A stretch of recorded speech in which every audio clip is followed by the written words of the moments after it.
Oh. Hello, my name is Gene Charles.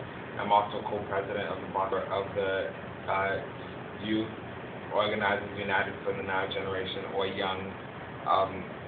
The first question. Why is National Student Bill of Rights important?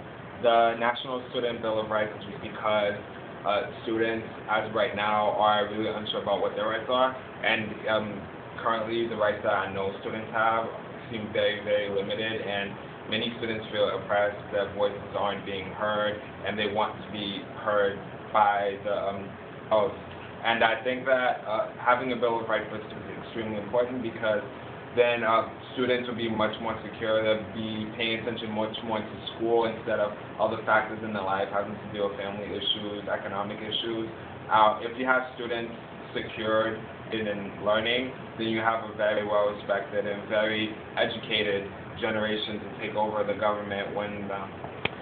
Thank you. So what do you hope for the National Student Bill of Rights? Like, what do you hope will happen with it? With the campaign? I hope that there can be publicity for the campaign, and adults all over the country and government officials from federal to state legislators understand what we're doing and what we're trying to achieve. And also I'm hoping that the United States, as it was a major contributor to a lot of democracies that happen around the world in the American Revolution, that possibly that the Bill of Rights that we have that could pass in the United States could bring shockwaves around the world, and students from all over the world can actually be influenced by this and actually want to have an international student Bill of Rights. Oh, that's cool. So what rights should we have? Rights that we should have to be just treated fairly as students, to be heard.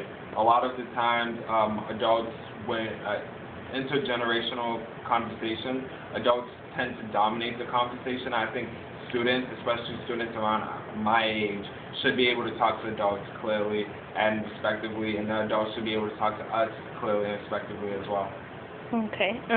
What are some rights do you think that we currently have? Rights that we currently have? This might take a while. I guess not to be locked out from school when you show up late. In the Boston area? In the Boston area, yeah. I mean, right to be educated, but a lot of these things that have, again, this is why we're working on the National Student Bill of Rights, because a lot of these rights that we have are really blurry, and they're not very concrete or solid, and we're not really 100% sure what rights we have and what rights we don't have. So it's very hard to say what rights we have. We just have a right to go to school and just sit there, I guess. But to be taught and learn, not really. Yeah. And which bill about? The number one bill, where it says that the right to a free public education shall not be denied or abridged on account of race, gender, disability, ethnicity, religion, poverty, sexual orientation, or place of residence.